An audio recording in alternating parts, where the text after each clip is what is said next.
Good evening. My name is Marlene Tillman. I'm the Executive Director and co-founder of the Gwinnett Parent Coalition to Dismantle the School-to-Prison Pipeline, Gwinnett SToPP for short. We organize parents, students, community members around just what the name says through policy advocacy and public education. Excuse me. We are here tonight for the Dignity in Schools Week of Action, and it is a national event that I believe this is the 12th year that it is happening. It's an event that a Gwinnett SToPP member came up with the idea, and she envisioned it originally as a day of action. But as we quickly learned, everyone cannot, national coalition cannot get together on one day. So it got extended to a week of action. And we have been a participant, needless to say, from the beginning. And so I'm going to pause there and give us some background on, our theme this year. Every year we have a theme. This year our theme is Community Not Cops. And I want to give you some background on the platform. So give me just one moment and we'll watch a video.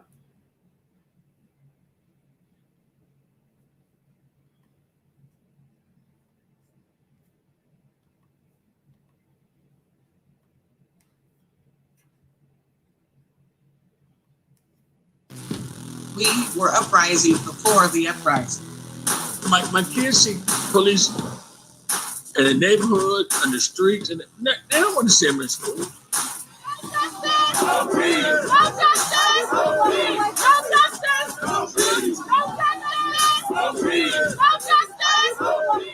Our policy framework called for us to disband police in schools in every shape or form, thinking about how can we reimagine how our schools and communities should be. There's nothing better than a local experience shared coming together to create a national platform of lived experiences. Que hay padres y estudiantes en todo el país que tienen una visión de cambio para nuestro sistema educativo. The uprising softened people and made them stop and think that this wasn't a good idea after all. Many of our members, as many of DSC members, have been in this fight at a time when it wasn't okay for you to call out the removal of police from schools. These are our demands, right? And we're not going to have it just in Gwinnett County. We're going to have it in Chicago. We're going to have it in Mississippi. We're going to have it in LA. We're going to have it in New York. And so now we start to really start connecting what education should look like and how it should feel.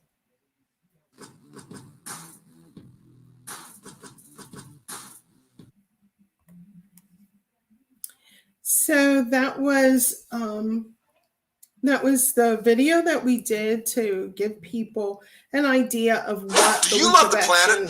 Do you do laundry? Then answer this one question correctly. What is the east?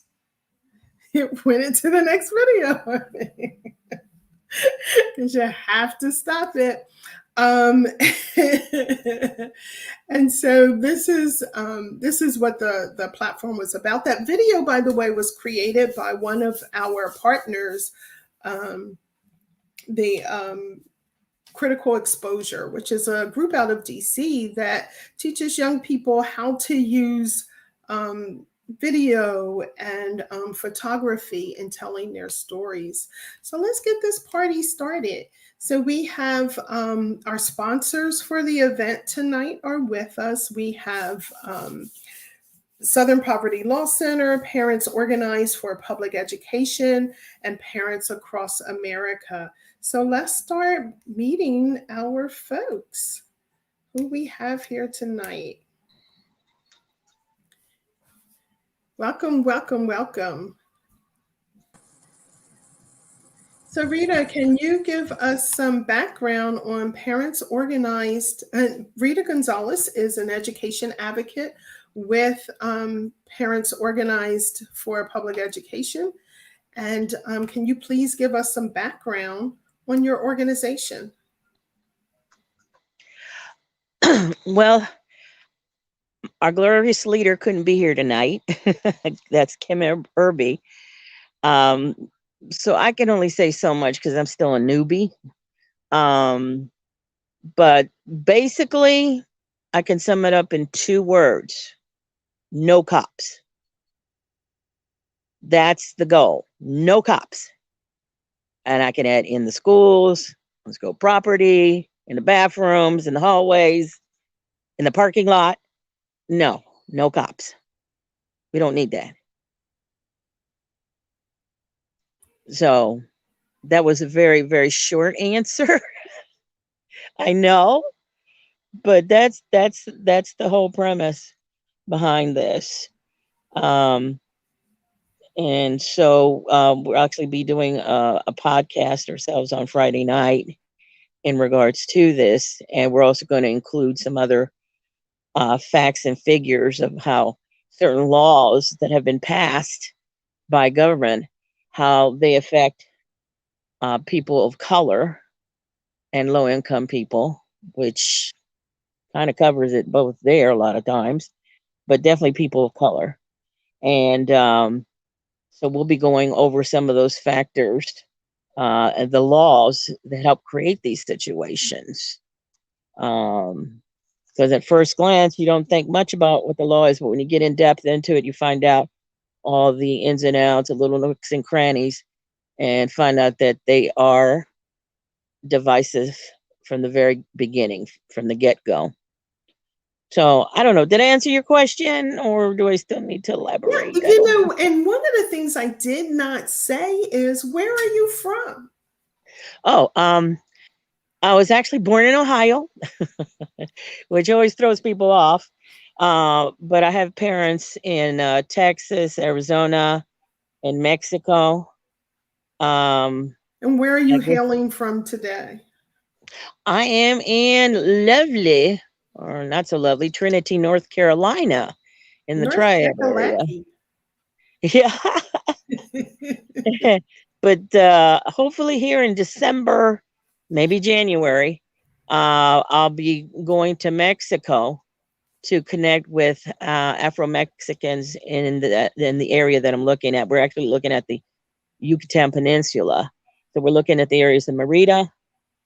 We're looking at areas in Chiapas. So to connect with the indigenous people there, and give me a chance to see and reflect and study how this Zapatista movement has inspired new movements throughout the country. I mean, through the globe, I should say. And then the final pit stop will be Quintana Roo, which is right there at the border before you go into Belize. And it's a very sacred area. So while I'm there, I'll be trying to connect with curanderas and curanderos that are healers in that area. Wow, So that sounds really great. You'll yeah, have to keep us it's gonna be apprised 11. of how that goes. Oh, I will. I will. Thank you. So we're going to switch on over to Michael Tofowski. Michael is an attorney with the Southern Poverty Law Center. And Michael, can you give us some background on SPLC and any of your current work that you want to share? Sure. Thanks, Marlene, and thanks for including us in this great event. It's really a privilege to be a partner with Gwinnett SToPP in this work.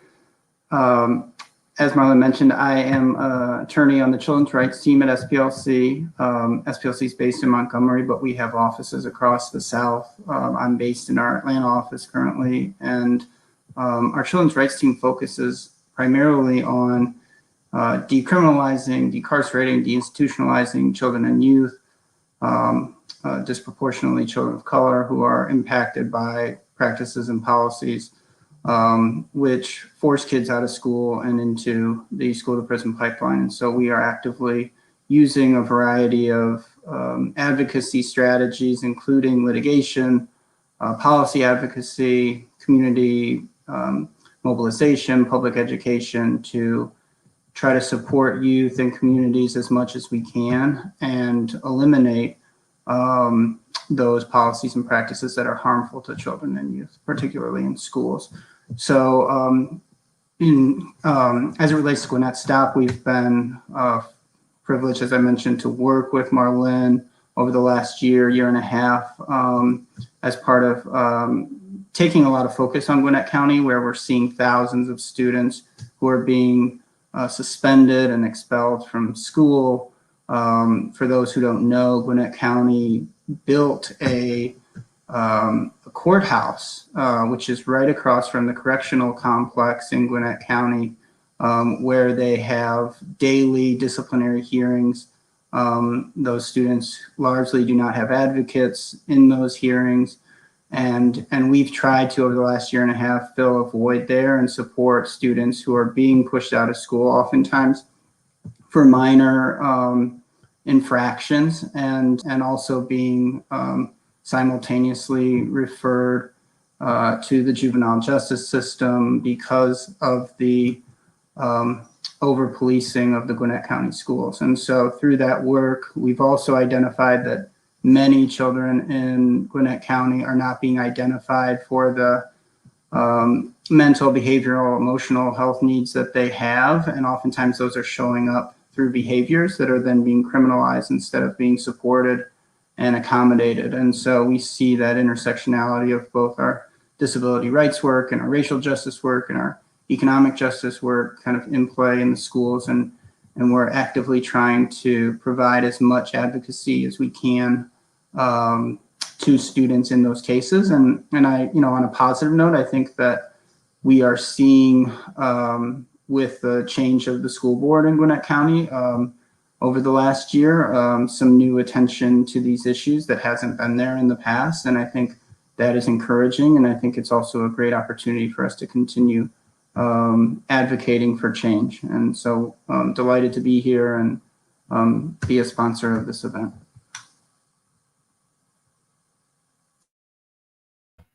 Thank you so much for that, Michael. And I do want to say your team is really making a difference here in Gwinnett County for students, which is so important. We don't get enough support for our students who are caught up in the disciplinary tribunal process. And one of the things that we know that happens is without representation, there's no one in there that says, hey, can we look at this differently? Can we do something very differently? If we're going to assign consequences, what should the consequences be? Do they always have to be strictly punitive? And I think your team has been very helpful in ensuring that students are getting consequences that they can actually benefit and learn from, as opposed to just being punished. So I do want to thank you for that. And then I'm going to turn it over to, we're going to talk a little bit about Gwinnett SToPP's work in this, and I'm going to turn it over to our intern, Isaiah, who's going to tell us what his experience has been with Gwinnett SToPP. Isaiah? Hello everyone. My name is, as she said, Isaiah Thompson. I'm a intern with Gwinnett SToPP. I'm a sophomore at Georgia Tech right now. But my journey with Gwinnett SToPP, or our beginnings, began probably around my junior year. And and I'll never forget how it started. I was Miss Marlin was looking for some students to go on like a trip with her to Detroit to talk to some of the student advocacy groups up there. And she was actually looking for a friend of mine.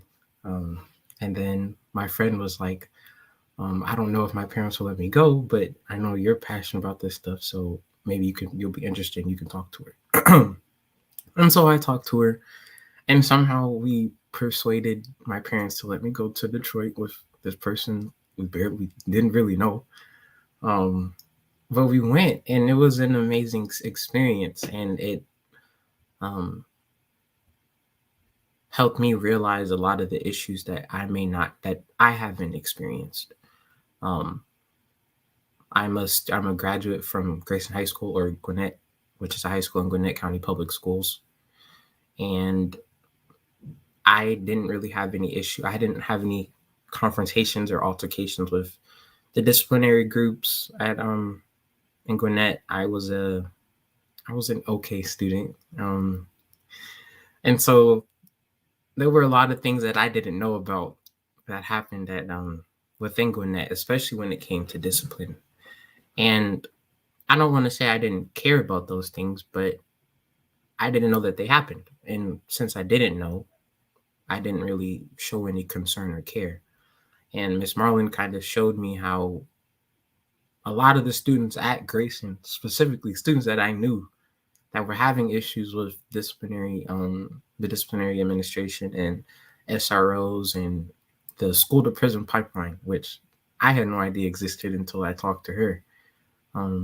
She just really helped me see a lot of the issues going on within the community. And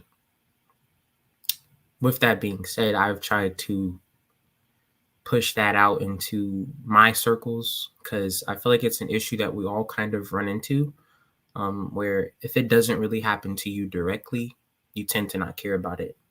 And so I've been trying to fix that, but it's been an amazing experience. And as I always tell her, and I hope she knows, I really do appreciate her for, bringing me into the fold and helping me see a lot of the issues going on within the community and how to fight them.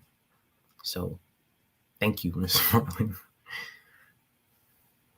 Thank you for that, Isaiah. I appreciate it. But one of the things Isaiah said is that he was an okay student. He was in the top 10 of those who graduated from Grayson High School.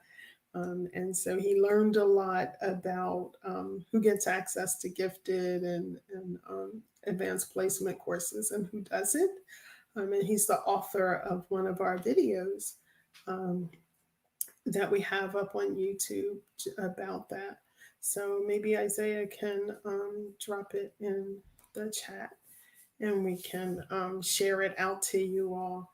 But we're going to keep going on because we have lots of things to do. And I should say that Gwinnett SToPP also runs a Parent Leadership Institute. Oh, and I failed to say too, Isaiah didn't tell you that there were other students who attended with him.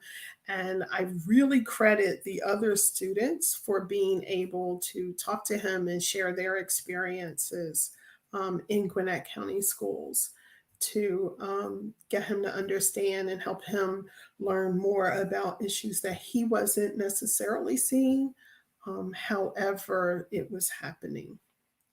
So we're going to go on with our next part of our program, which is we have a rousing game of P.O.P.E. And the P.O.P.E. game is designed to help us all learn more about the demands within the National Community Not Cops campaign, as well as Gwinnett SToPP's new vision for safety for Gwinnett County Public Schools. And so we're going to jump into that by bringing in our contestant. So here we are. We have Avelia Ruiz, who is a parent in Gwinnett County of a Gwinnett County student. Well, she's had some that graduated as well. Yay. Right? And she's also a graduate of Gwinnett SToPP's Parent Leadership Institute. And she's been quite active in the community before then and still remains pretty active. Avelia, did you want to say anything to folks before we get started with our game? No, that they can join us. You have your leadership institute that you have every year. And I remember somebody told me about it and I went in and put in the application and you were so nice and you did everything for me so I could get in. And I remember it was Saturdays and you even worked with me. So I really, truly believe that, like Isaiah said, there's a lot of things going on in our communities that we don't know because we haven't experienced that. And so if we don't get out there and become active advocates of not only our children, but my neighbor's children, because in the end, these kids are going to be working with your children or be teachers of your children. So we have to create community. And the best way to create community is to be engaged and to see what's going on in our communities. And what better place than our school system? That's my piece. Absolutely. Absolutely. And so for our rousing game of P.O.P.E, our two contestants is Avelia Ruiz and Rita Gonzalez, who you heard from earlier. And so we're going to have them play, and we're going to be, and we're just going to, we're going to help them in their playing. So let me bring up the game.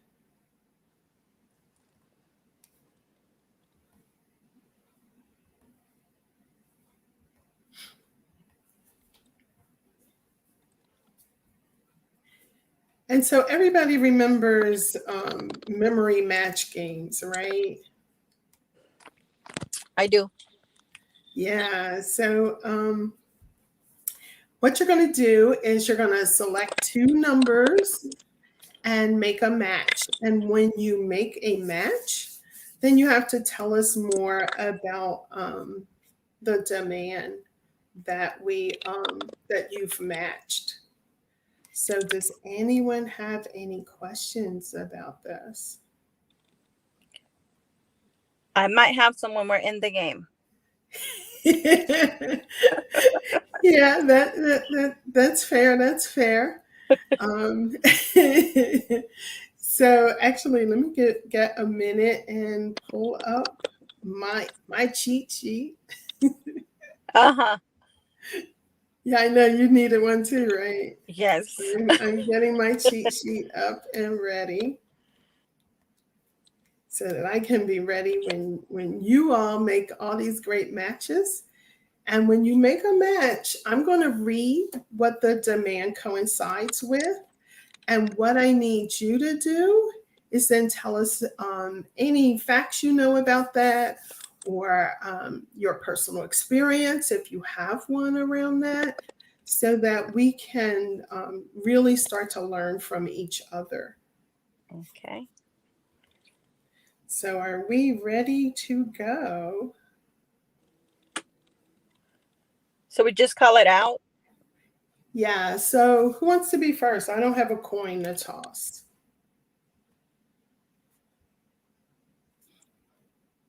I can go first. Okay, give me 1 second. I seem to have lost my place a moment here. And it's not coming back to me. All right, give me just 1 sec. Gotta stop sharing a moment and get this thing. I'm using new software. Please give me grace. We shall. Because it's just, let me just say, it's always interesting getting new stuff, right? You want it, it looks cool, but then you have to learn to operate it. And I think that's where I'm at, learning to operate it. So give me just 1 sec. And shoot, it's going to make me do the same thing all over again. All right, so we may have to go in and out of the game so that I can see what's going on. So here we go.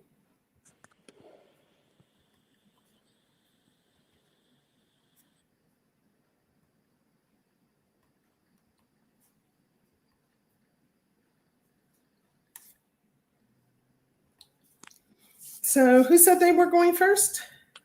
I did. All right, go. All right, let's do A1 and Ooh. C3. So implement culturally relevant curriculum. Ah, no match. Okay. Rita?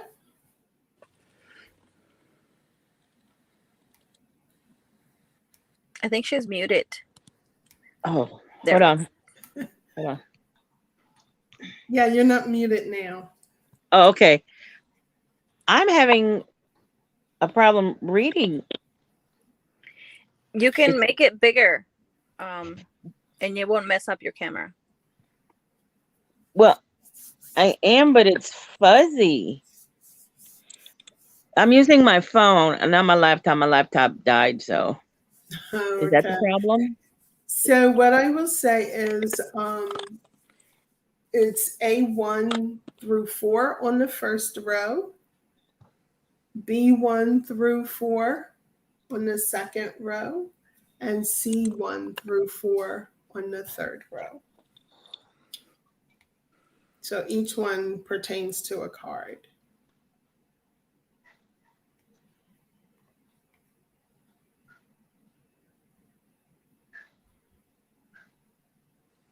So did we get a match already?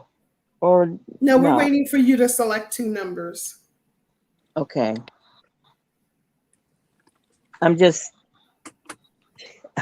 it feels like it's kind of silly. I need to do that without flipping the card though, right? Mm-hmm. Okay. Right. I will be flipping the cards. You call out the numbers. Okay. A2.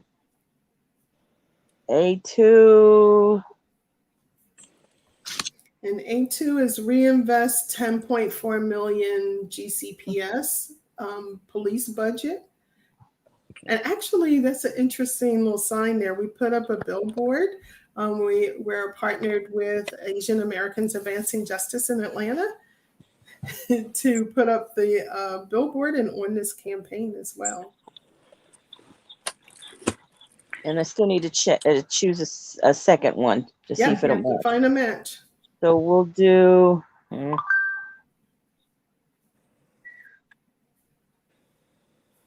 B3. C3. B. No, B. Oops. So I'll give it to you again. It was B3, and what was the other one you selected? Oh, well, it didn't match. Sorry. So No, it was. I turned it over was, B3 just because. So it was A2 you selected and B3. Yes. So Yes. they did not match. Next, Avelia. Let me do A4 and B1. A4, B1. Ah, where did we see that before? Mm-hmm. Your turn, Miss Rita.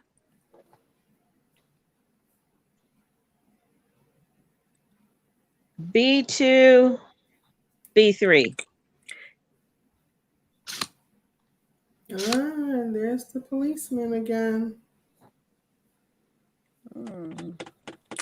Let's do C2 and A2. No match. Rita? A4 and C4. A4, reinvest the police, and C4, all right, eliminate SROs. It's on you, Avelia. I know 2 matches that are I know. there. I think that was C4 and. You said B4? No, C4. Oh, I'm sorry. Okay, well, I can't. So I'll turn it over afterwards. How about that? So C4 and what else? C4 and A2. And A2. Ugh. No, I mixed them. there. Rita, can you make a match? I think she left. Oh, so we lost our Yep. contestant? No. Okay, you're gonna have to pick because I need someone to play with. I know, right? Your turn. Gee, let me see then. Pick for And Miss paying Rita. attention. So I'm going to say A2 Okay. and A4. There you go. Of course, You I were had paying some attention. help. So this is reinvest the $10.4 million that Gwinnett County is spending on police, on their police budget. Can you imagine? $10.4 million. And we'd like to see them reinvested in things that work, in evidence-based practices like restorative practices, like peace builders, being able to train staff differently, bringing in more social workers, bringing in more counselors. 10.4 million can go a long way. And so, that would be really great to see it spent on things that actually help children. Did anybody else have anything they want to say about that? Miss Rita? Sorry, my phone died and I disappeared, and luckily it's the one that's my extra phone, so I'm back on my regular phone. So I did miss something. So I'm just gonna float along here. Avelia, like nothing ever happened. No, that's right. So Avelia, did you have any comments you wanted to make about the money, or Michael, if you want to chime in?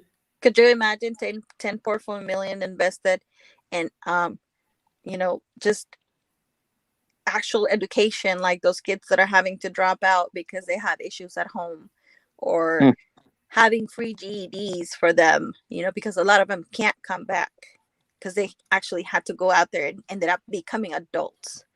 10.4 million can go a long way to make our communities better. And I think SROs are not what we need. Definitely.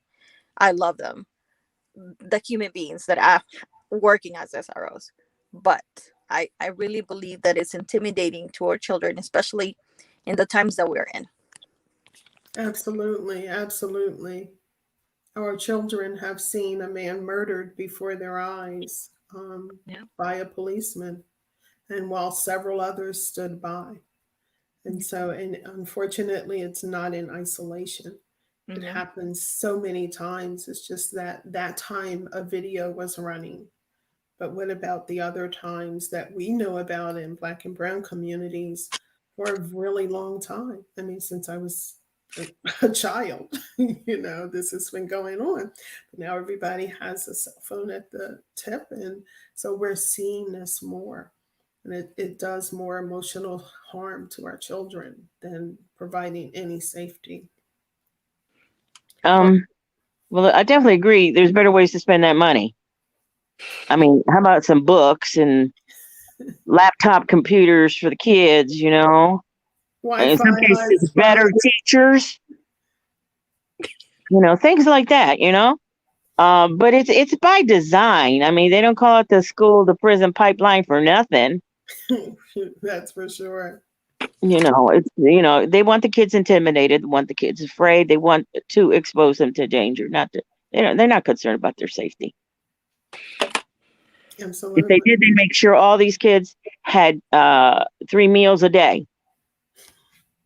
That too. And had all the equipment they needed. Absolutely. And they would have teachers that look like them, that come from their communities. Yep. Absolutely.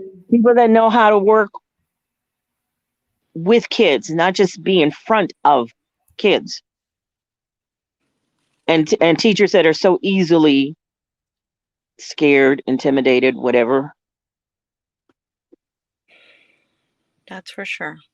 If you're actually teaching kids and you're a pretty interesting teacher, they're going to listen. Absolutely. They're going to listen. But if you got people in front of them that don't represent them, that don't care about them, and they know. They know who doesn't care about them. Exactly. So whether they look like them or not, they know who cares about them. That's for sure. See, I don't know who said it. I don't need to start remembering who said what quote, but basically it says people don't care what you know until they know you care. Yep. Absolutely. That's so true. I So don't know if Michael, you wanted to jump in here at all?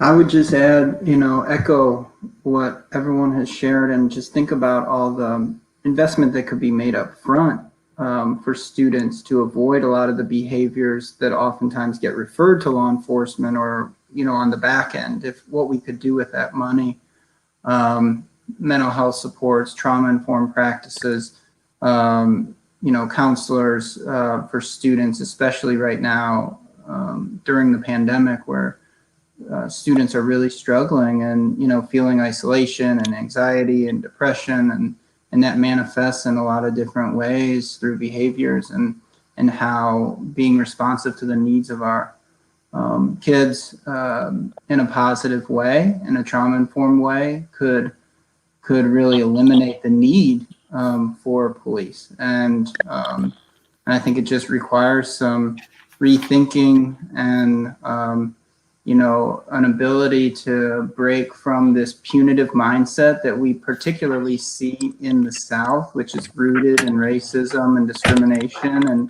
and how do we change a culture, within our schools and within our communities that thinks punishment is the way we discipline children and teach them to learn. And then I think that is a big challenge and something that we're constantly thinking about at SPLC about how we can advocate for those alternatives for our clients and how we can be a voice that's based in evidence-based practices and alternatives that work. So yeah, but the number is staggering when you think about how much money is being spent on it. Absolutely, it is.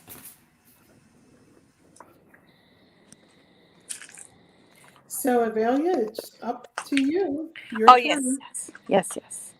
My next one. I know it's one of the B's. Okay. So, which one? Let's do B2. B2. Ooh, out of school suspensions costs Gwinnett County students 43,000 days of lost instruction. I better find it because that's my favorite. I want to say C4. C4. Oh man. Oh no, it's the SRO. Oh well. Rita, it's your turn.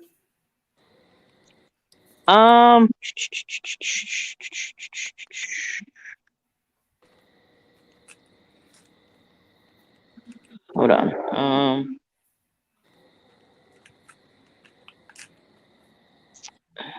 B2, C3. I might have done that already. B2. And which one? You said C3? C3. Mm-hmm. Yep. Let's do A1. A1. Implement culturally relevant curriculum.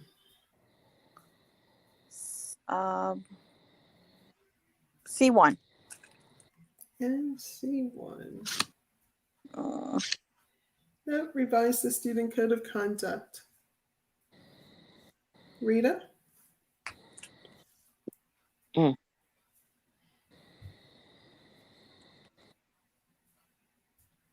B4, C4. B4. You want to do C4?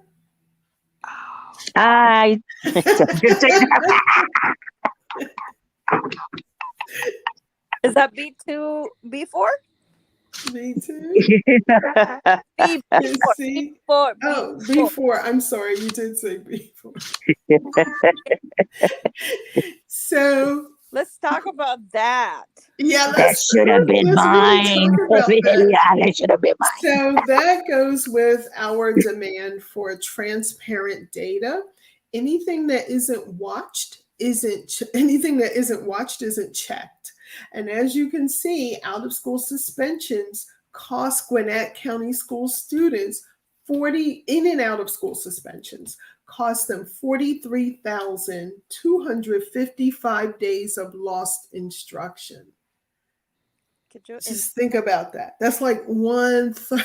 I mean, and I had it translated to oh yeah, there we go.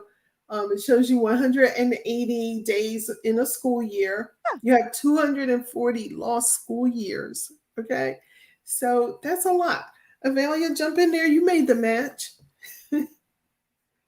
Let that sink in. Like, how is that a county that demands so much from our parents and their community and their children that is supposed to be educating them allows this to happen? Yes. County, is it number 1 in the nation or something like that? Excellence, something. Oh, we're not number 1. Just Yeah, don't even. no, They want you to think that. I'm just saying, and we need to strive to get there. If the label was, we miss all this money and all these days of school, if that was the label, who would move to Gwinnett? Yeah, well, my question, all these hours of lost education time translates to, I don't know how many teachers not doing their job. And why do they still have their job? That's crazy. And where did the money go? I'm just saying, where did the money go? They're getting They paid. didn't spend it on educating the kids. So where did the money go? Sounds like a scam to me. It is. Yeah, it kind of can be. So I think it's incumbent of us to ensure that, again, instead of using only the punitive measures, and this is what happens when the only tool you have is a hammer, everything looks like a nail. And so it is so important that we have other tools and other mechanisms to help students get through school, manage misbehavior, and then again, if we have restorative processes, restorative practices, then they would be part of setting what those consequences look like. And you can be part of that. And whoever they harmed can weigh in on that. And those students can then be restored back to the community and not be judged by their last bad mistake. I can definitely tell you that they're getting judged by these 43,000 days. And when you look at the number of students that generated that, and I take that back, that is just out of school suspensions. So, there are some students who are getting multiple expense suspensions. And when students aren't in school, they can't learn. And then Mike, you want to jump in here? Let me just add something real quick, Mike. Yes. Let's not forget, the kids get suspended from school for coming in late to school. Let's highlight that. The fact that a child makes it late to school more than 5 times, he or she will be suspended from school for a day or 2, depending on how many times he or she has been absent. And that just doesn't make sense to me. Like, okay, this child's being driven by their parents to a school that is crowded with no space, with a big traffic jam every morning, and you're telling me that child is gonna be suspended for coming in late. It just, like I said, let it sink in. It just doesn't make sense. They're punishing students with their education is what they're doing. And that's not how it's supposed to be. Nope. All yours, Mike. Right, and I think the data just shows how ineffective the practice of punitive discipline is, right? Like the numbers are, if suspensions and expulsions work, then presumably the number and the rate of them would go down over time if you were using it like Gwinnett County does, but instead the numbers continue to go up. And so I think it's it proves the point that it's an ineffective practice, and where practices are effective, there's plenty of examples from across the country of schools that are using alternative, restorative, trauma-informed practices that are seeing success and seeing, you know, the number of disciplinary referrals reduce. And that's what we need to be advocating for. And as we think about the data too, it's important to know that there are, you know, how important transparency is on the data, because that's something, and if Gwinnett's proud of their numbers, they should show them. So, and instead of make us pay for them. So. Absolutely. Absolutely. And I love that. If they are proud of their numbers, why aren't they showing it? Yes, let's make that a slogan. Exactly. Just If like you're the proud School of of your Excellence. numbers, why don't you show them? Yes. Okay, so Rita, Yes, it is on you to make a match. Oh gosh. In the time that we were talking, I forgot what everything was already, so I'm just guessing. C1. So C1. Uh-huh. Okay. And A3. And A3. Oh, looky there. Go ahead, Oh, Rita. Yeah. ooh, I thought it was a poor player for a minute. So Woo! this one coincides with Gwinnett SToPP's platform of finding a new vision for safety. And it is about revising our student discipline policies and practices. Right now, they are only punitive. And so there are a couple of schools who have begun to implement restorative practices, but they're in the they're at the very beginning of this trajectory. And from what I've been seeing, they're not really training the right people, and they're not getting people who have a background and knowledge and hiring them to be part of the school staff. And that would make a huge difference in whether it gets treated like PBIS and it's a box you tick off, or if it's really restorative practices. And I want to caution them in what they're doing, because they could be doing more harm to students in doing that, because restorative practices require someone who's trained and vested in it. And just picking it up and saying, yeah, okay, pound the circle, go to in-school suspension, is not how it goes. So I really hope that they're very careful and not bastardizing it.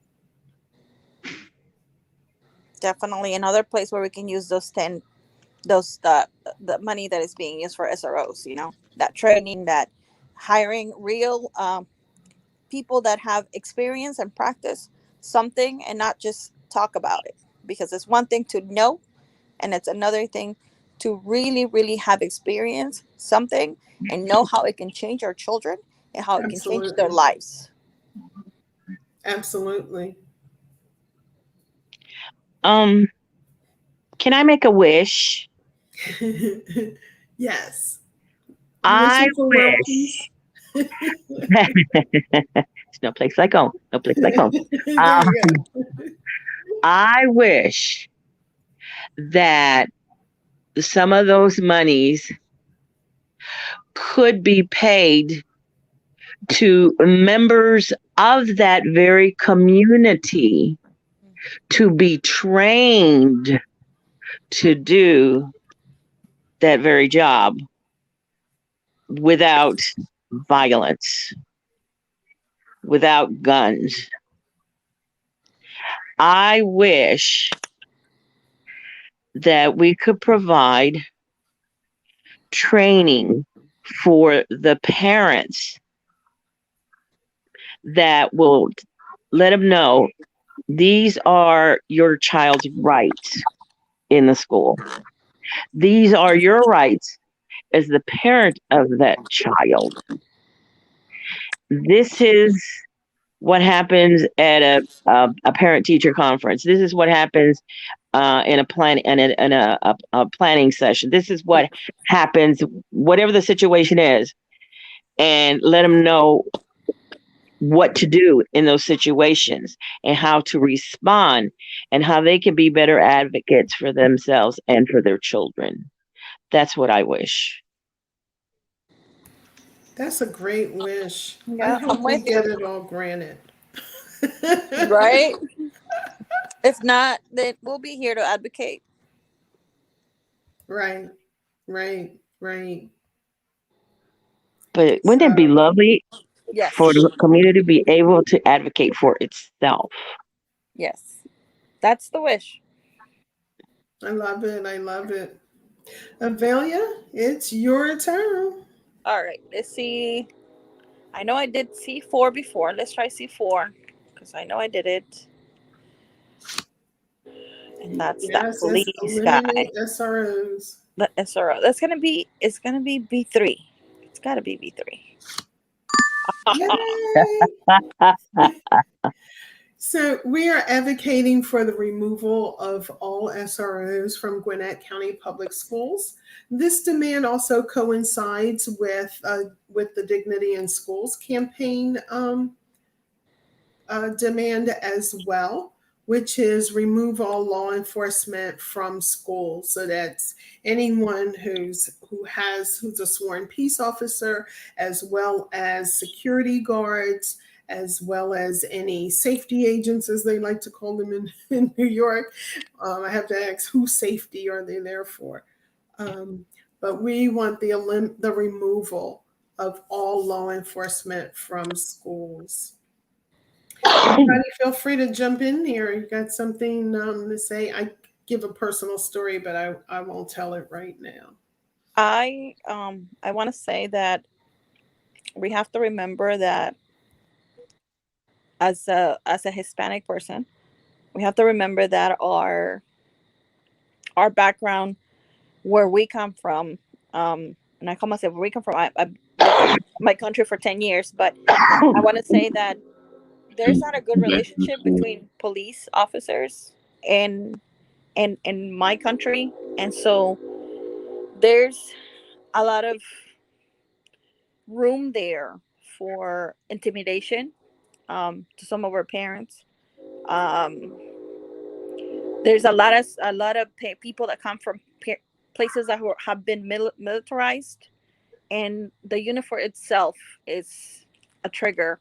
And I'm not saying that everyone, and I'm not saying that all the people that come from foreign countries, but we have to remember that we want our children to come into our community and feel safe. And when you have people with uniforms and guns at a school, well, that changes a lot. And I say it also thinking of a moment, and I can't recall exactly what was happening in our country, something with police, something to do. And my 14-year-old at that time was 13, and I dropped him off in middle school. No, he was 12. I dropped him off in middle school. We had a couple of SROs outside. I don't know what was going on in the school. And he looked at me. He said, "Mommy, is everything going to be okay?" And I said, "Oh, don't worry about it. They're, the school police." And I tried to ease him off of it. And it was something that was going on in the country. Oh, the riots. When the riots were going on. He was very concerned. And this is a child that has never seen what I've seen. It's a child that doesn't come from a militarized country. This is a child that grew up in this country all his life. And so when he saw the police officers in his school, he was very stressed. And I can only imagine the feeling of other children who have migrated to this country because of things that are going on, political, whatever. We know that uniforms are a trigger. And like I said before, I love the SROs, human beings, them. I don't have nothing against them. But I do think that our schools is not a place for police officers. We have so many more tools that we can use. We have so much community that we can use to better it than to have police officers in our schools. who at times seem intimidated to our children. I've taught my children not to be intimidated by police officers, but I also taught them to follow the rules. But there are children out there that are growing up without anyone teaching them anything. And so we have to remember that we cannot demand every child to behave like our children. And we cannot expect every child to have the same experience as our children. So we have to remember that. We have to be empathetic about that. Your kid is going to school with kids who have different backgrounds and live in different environments. And having SROs in our schools is intimidating for them. That's my piece. Sorry. I don't know who wouldn't be intimidated. I mean, it's like, I don't recall a time when my community was ever really trusting or feeling safe with the police here. It ain't changed that much. I don't trust them. I used to drive. I don't drive anymore. But if I saw a police officer behind me and he's just been there a little too long, I feel like he's following me. I'm like, what did I do? Why didn't I do anything? I'm just driving. But it's very intimidating, just their very presence. Because I could be doing absolutely nothing and still get pulled over. I could be doing absolutely nothing, and somebody could say, "Oh, I thought she had a gun." I don't know when I felt safe like that. It's always very cautious, and that's why they don't belong in the schools, because that relationship has been like that since forever, and it hasn't changed. So no, I'm talking people who lived in this country. Absolutely. It does not change. If you're a person of color, how we feel about that is very, very different. Just very, very different. Shoot, but we're all in agreement. Whether you're born in this country or you're coming in from another country as an immigrant, you can't trust them. You can't expect them to do the right thing. I hate to say it. I'm sure there's some good police officers out there. I've met some. But on the whole, right, in some situations, that whole blue wall, the whole blue code. One of the things I will never forget is during a training around an introduction into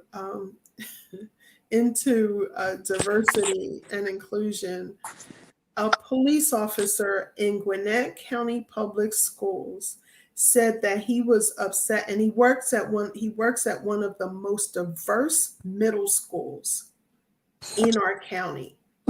And he said, I am upset that people don't come here and assimilate. Tell me how he's treating those children. How do you think he's treating those children when he wants them to assimilate? I think that speaks volumes. Oh, yeah. We're going to move on. I think, was it Rita that made that match? Yes. Okay, so Avelia, it's up to you. Well, we only have 4, so I better get one right. That's right. You don't have a lot of choices now. Let's do C3. All righty, C3. Ooh. Ongoing anti-racism and cultural competency training. I'm thinking B1. B1. Yay. Hey. So, and it's so interesting about this one in particular. I was at a student town hall, and on Sunday. And some students got together and they invited the school board members. And at one point, the superintendent even showed up, our new superintendent. So I want to be on record for giving him at least this one compliment. So if I never give him another one, he can say he got one, right? So he came to hear the students' voices. And, you know, the first thing they spoke on is how, well, no, actually, the first thing they spoke on is that they're not represented in the curriculum. That was the first thing. The next thing they spoke about was how they're treated and how they feel. And that goes to the point of, and what that SRO said, our staff, and I'm not even going to say just teachers, Gwinnett County Public Schools staff.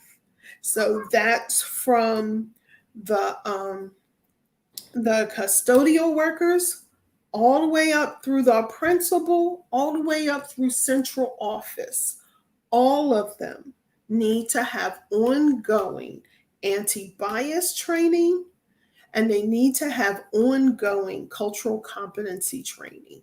There's no way you can be in a district as diverse as Gwinnett County Public Schools, 178,000 strong, of which 80%, actually I think it's 85%, but you know, Alvin Wilbanks had been cooking the books for a long time. But we'll say his number of 80% of the students are students of color. You hear that? That's the overwhelming majority. They don't see themselves in the curriculum, and they don't like how staff makes them feel. Anybody want to jump in here before I really get up on the soapbox? I want to say, when you talk about cultural, we should also talk about, you know, our children who are handicapped. Mm-hmm. Our students with disabilities. That's right. Oh, and I should tell you what they said about that. They thought some of the students with disabilities are just plain. Like, they just say they got a disability and their parents get them that identification, but they're not really. Or they see them, they either saw them at that end or they saw them at the extreme of being mentally and physically feeble. There was no in between on how they talked about students with disabilities. And we all know there's a whole spectrum of students with disabilities and different abilities that they all have. Yeah. For me, is the physical disability. I have a little one with the physical disability, and I've experienced so much. It's not even funny. From comments to things that have to do with his disability from adults, staff members of the school. I'm not saying I didn't get support. I got a lot of support. That's why he's in high school now. I had a lot of parents, a lot of teachers, and a lot of administrative stuff that supported me. But there was a lot of people that were not supposed to be there. The comments, just the behavior in general, you kind of wonder who decides to become a teacher if that's how you see children. A child who can't control himself. There's things that you can't control. And so they happen to you, and you make these comments. And this is a very smart child. He will hear you and he will go home and say, "Hey, mommy, do you know what da-da-da-da-da said about da-da-da-da-da?" And you're thinking, oh my goodness, this is my baby. But my baby is strong and resilient. And I thank God for that, because I was brought up like that and I was able to bring him up like that. However, that doesn't make sense. It's not okay. Culturally, there's a lot of differences. There's so many people out there educating culturally, but the school does not want to engage, period. You know, I have a handicapped child who I have to explain why the elevator breaks down at the school, and he has to be stuck in one room because the elevator is broken. Like, I'm thinking about those $10 million we're using for, what is it, the money that we're using for Right, the they other. could get an elevator I think repair I person need a there on the brand new regular. elevator. Exactly. I think I need a brand new elevator. I think I deserve it. I think I've experienced enough at Gwinnett County for me to get one, at least for this one child. So I can say one of my kids had a great experience. You know what I'm saying? So it is very disappointing that people think that you care about their opinion when you have a child with a disability that has no control over what happens to him. So I've experienced racism. I'm bilingual, and I will always get someone talking to me in Spanish, trying to pretend that they couldn't reach me because they couldn't call me before because they didn't have anyone who spoke Spanish. And I'm like, well, wait, hold up. I'm fourth vice president of the PTA. I'm bilingual. What are you talking about? I think you got the wrong Mrs. Ruiz. It's just a lot of that just makes you wonder. And let's not even talk about foreigners. Let's talk about our kids who came from Puerto Rico. After Maria, they experienced so much. I can tell you, I had a little girl who was a senior with my daughter, who we had to beg for the counselor to see her, only for the counselor to tell her she was going to have to come to summer school to get cut up. She came from Puerto Rico. She didn't plan Maria. She is a U.S. citizen. Why is she having to go to summer school? Why can't she just go to college like everyone else? That was her plan. I think that's what frustrates me the most, is because we're not talking about foreigners. We're talking about U.S. citizens. We're talking about a school system that can adapt to life happens. And Maria happened. And this girl wants to go to college. And now she can't because she can't meet your standards. Maybe she had a better school system where she went, but it just wasn't Gwinnett County standards. And that's so not right. It's not even about being fair or unfair. It's about how you shouldn't even do that to people, period.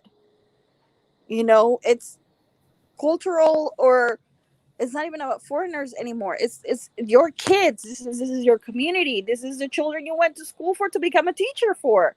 This is the children you became an educator or a principal or whatever you are. However much power you have, can you do something for our kids to where you are actually holding yourself accountable the way you hold us accountable as parents and our kids? I think that's where I'm at. I'm beyond That's a great point, sad. because we're held accountable and they should be accountable as well. Yes. And I think most parents hold their students accountable as well. But we have to have an accountability system Balance that is about all. Everyone has a piece of this, and everyone should be accountable in this. And the whataboutism that gets played is exactly petty. Yes, it is. Yes, Not in middle is. school. We're grown. We are grown. Absolutely. And we need to do more for our community, because in the end, this community is what's going to take us to the next level. We can't go further if we don't educate our children. Absolutely. Rita, you have something you want to add quickly? Well, I was just thinking, and maybe I'm just being a pessimist, but it's the real fact of the matter is they don't care. How do we make them care? How about you educate my kids in a fair and just manner, and you get paid? And if you don't educate my kids in a fair and just manner, maybe you shouldn't get paid. I know everybody got food to put on the table. You got to pay your mortgage or your rent or your lights. But maybe we need to have some kind of incentive for these teachers to teach and stop BSing around. Excuse my language. That's why we use the letters.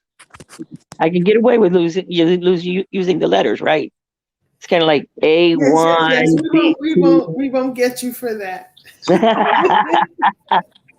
I don't know. There's got to be some kind of way, and you got to hit them where it hurts. I think we need to back up to that other question. How do we get them to care? And then for those who do care, how do we support them? That's a good one. That's a good question, because a lot of times the whole school system will not support the teachers that are doing the job. We know that. Absolutely. We know that. We have seen We this. know we have a lot of educators who care, but how do we support them? Yes. So it really changes the dynamic. Well, I'm going to move us on to the last match, which is up to Rita. Gee, Can you make a match, Rita? There's so many choices. I know. Where will you go?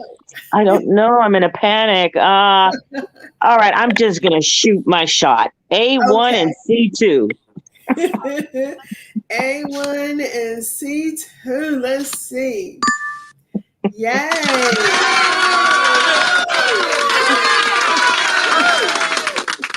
I guess everybody's happy. Now I would have been shocked if it did match. Look, that would have been a programming error. And, that would be Isaiah's fault. Then.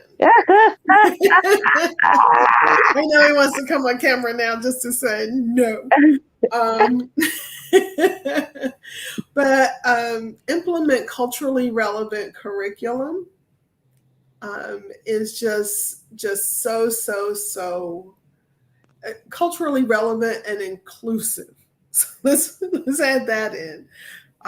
The group of students on Sunday was so diverse, and they seem to be speaking with the same voice that they don't see themselves in the curriculum. Mm-hmm. They learn American history from the European lens. And they all felt that there are many other ethnicities that have inputted into American history that they don't get to hear about or learn about in school. And so how do we lose that Eurocentric lens? And that's not to say eliminate it totally. It is to say make it inclusive. Yes, you can tell those parts, but there were lots of Latinx people who fed in. There were lots of Black people who fed in. There were indigenous people. Can we talk about their history? Mm-hmm. Right now, I'm on the land of the Salagüedai. Do we even acknowledge that there was harm done and that we are on other people's land? So I think we have to be inclusive. We have to start telling of the full and rich and messy history of this country, because it is messy, it's complicated, and all of it needs to be told. I'll never forget my first intro into the Gwinnett County GEMS Committee. We were looking at the actual worksheets and the GEMS Committee reviews curriculum. It's the community-based committee. It's community staff that reviews the curriculum, and they get together yearly. And we were reviewing, I believe it was either second or third grade social studies worksheet. And the worksheet was teaching the children that the reason the South had slavery and the North didn't, that's the first lie, was because the South was an the North was an industrial society. The South was an agricultural society, and they needed the help. I lost my mind in there. I just lost my mind in there. So my committee was the last one getting back because I pitched a hissy fit in there. And then when we came back to report back, the staff member who was reporting back tried to, again, here we go, whitewash what I said. And I said, and she wasn't going to ask for anybody from the committee to chime in if they, had something to add. She was going to skip right over it because she knew we were already late coming back because of me.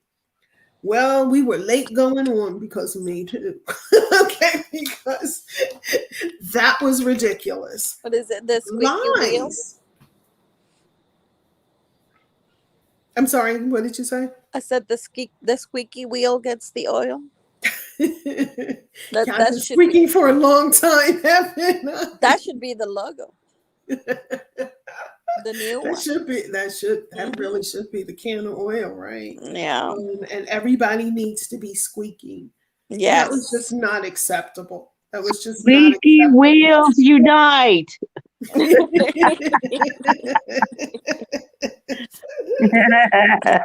I want to say there was a time in my children's elementary school when they had a Spanish class, and our Hispanic kids were teaching English to the other children who didn't speak Spanish.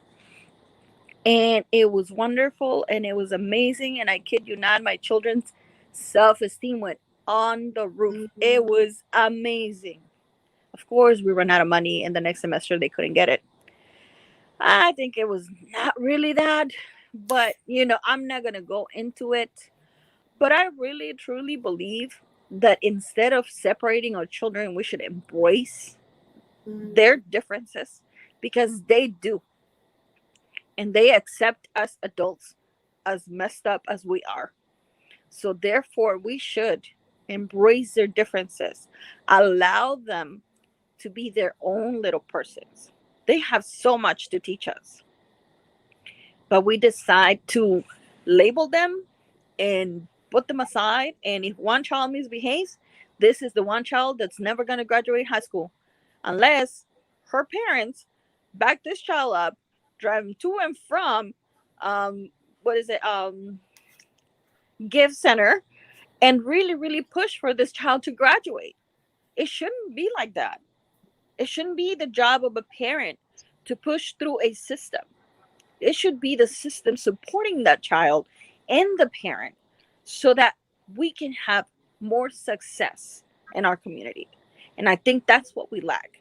It's the whole idea that if someone is like that, we're just going to stamp them, label them, and let them just fall through the cracks because too much work, And I really, truly believe that we should stop using the word diversity until we're not really, really understanding what diverse is.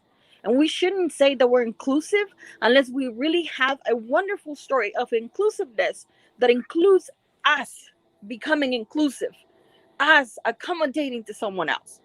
Because I hear it and it just ticks me off. Every graduation ceremony, diverse, inclusive. And I'm like, but there were 500 kids who should have been graduating here, and there's only 300, or there's only 180. There should have been 500. Why isn't there 500 kids graduating today? If we're inclusive, why?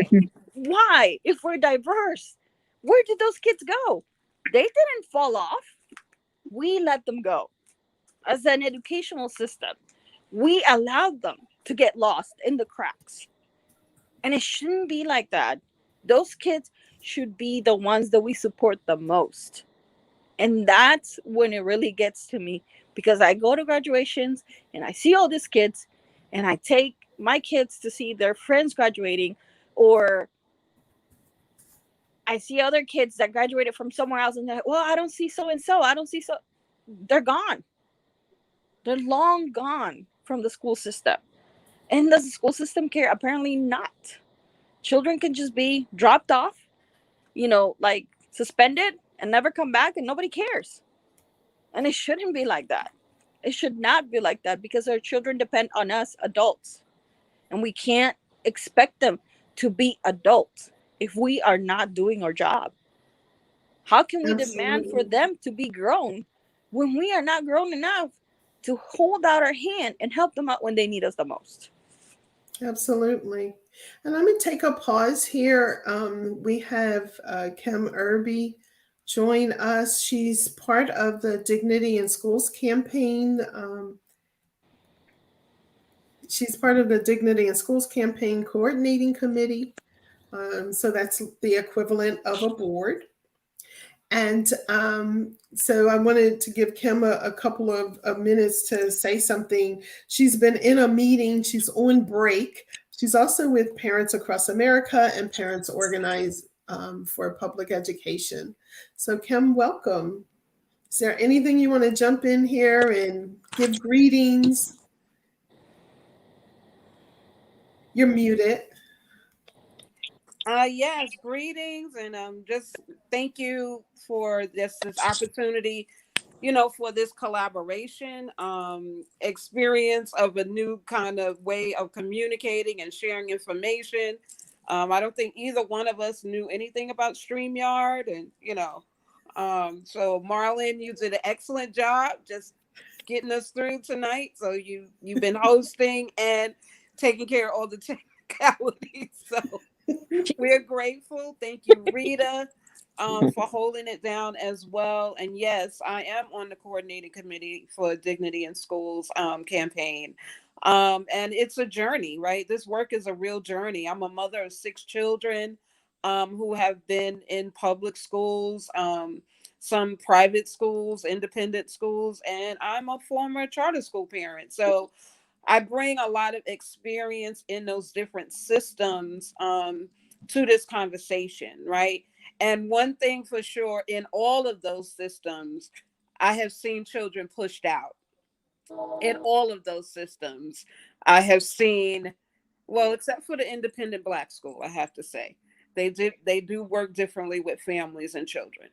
But our public school systems, unfortunately, have not work with families and just have decided that it's okay to push children to the side, push them out, or just push them out a little bit by just sending you to Just another enough. classroom situation. It's still pushing you out, right? Pushing you out of education is the bottom line. So I'm happy that we're having this conversation about police in our schools and what their roles are. I didn't know what an SRO was until I moved to North Carolina. And when I saw a cop in the school, I got a little afraid because in New York City, we don't have cops walking around our buildings, believe it or not. We got some scanning equipment going on where our kids are surveilled. But after the surveillance, entering the building, unfortunately, then they kind of like disappear and go back out on the street. They don't remain in the buildings in New York City. So it is a dynamic, but police and schools definitely, it sends some kind of message through our heads to our children, to our families, and to the community at large. And through this pandemic, I do believe simply because you thought kids were going to be safe because they were remote and they were at home. But then around the country, you still heard about police being sent to somebody's home because the kid didn't hand in the homework or they didn't turn on their camera. How ludicrous is that my child is at home and you're sending the police to my home, right? So it's obvious, that we have to continue this work on every level, on the federal level, on the state level, and on the local level. And it is about educating people the way that we're doing it today. And it's a unfortunately, it's a continuing conversation. Thank you. Excuse me. Thank you so much, Kim, for those words and bringing greetings. Really, really appreciate you. And just for just joining us, right? on break. So always trying to hold it down everywhere, and we so appreciate you being everywhere. And we're going to start to wrap up. Unfortunately, you missed our rousing game of P.O.P.E. I was watching and trying to listen in, but I was trying to get some money so we can build some new schools in my county. I know that's right. That's important. Yeah, so That's important. That's absolutely important. Yeah, my vote tonight was very important. Absolutely. So I'm going to have to give, leave. I'm sorry? I'm going to have to leave. I'm so sorry. My granddaughter goes to bed at 9 o'clock. It's 8:30, and I promised that I would watch her dance. Oh, okay. Well, there you have So it. I've See, got and to go that's watch her what's dance. important. And that's why we do this work. That's why we do this work, because we do care. Thank you so much for joining us, Rita. I really appreciate you. Thank It you was for a having me great here. game. Yeah. You enjoy and be safe. You too. Thank you so much. Good night, everyone. Good night. So I was just about to wrap up here. If you check the links, you can see the, let me stop sharing for a moment here so I can get my computer back. Just want to quickly go over, if you check the chat, there are links in there about the different campaigns. Dignity in Schools, I can't say different, just kind of different. Dignity in Schools platform, remove all law enforcement from schools, create safe schools through positive safety and discipline measures, restrict outside law enforcement from being called into schools, and then from Gwinnett Stops platform, eliminate SROs from GCPS, reinvest the $10.4 million that Gwinnett currently spends on police into hiring additional school mental and behavioral health and restorative justice staff. We heard a lot about that the students wanted more access and better access to mental health supports in school. Revise the student discipline policies and practices to include restorative practices within the PBIS framework. Let's give it some, PBIS is kind of like a tree, and restorative justice is something that you can hang on said tree, is an ornament to help fill that tree out. Implement a culturally relevant, inclusive curriculum in elementary, middle, and high school. As I said, 80% of the students who attend Gwinnett County Public Schools are students of color. And so we need to reflect that. They should see themselves in the curriculum. Their history should be in that curriculum. Quite honestly, if it was in reverse, their history should be in there, because the only way people learn respect is to be taught it. And so if you don't learn about other cultures and people, you think you're it. And that's how we got where we are. Transparent review and reporting of student achievement and discipline, including arrests and use of force. Currently, our school resource officers are supposed to do a annual community report that details that. The only way you'll ever see that report is to do an open records request. That should not be how we get information. And again, if you're so proud of the policing that's done here, why do we have to do an open records request to get a community report? And that's in their SOP, their standard operations procedural manual. So go ask for it. You can email Jorge.Gomez now, because they changed it, at gcpsk12.org, and ask for a copy. Ongoing anti-racism and cultural competency professional development for all GCPS staff. That's everyone. They need to train the staff to utilize trauma-informed practices, training for administrators, teachers, staff on de-escalation and intervention techniques, ongoing classroom management. because a lot of this, it really is about how do we support the teachers, and there are those who care and don't know what to do, and how do we support them. Establish a protocol for the rare occasions that local police are called to school.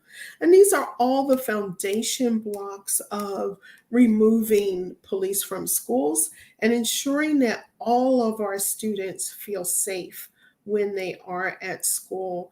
And Kim, I'm going to give you a minute to say whatever you need to say, and then we're going to sign off. I just want to ditto everything that you're saying. And I think I'm very fortunate that we do have, those kind of opportunities. Some of our ESSA funds are being used in a lot of those initiatives, with bringing in the social workers and the counselors, in our district. And, retrofitting buildings for safety, right? Some of the buildings are so old that you can't use any other kind of equipment, even in those buildings, where we live.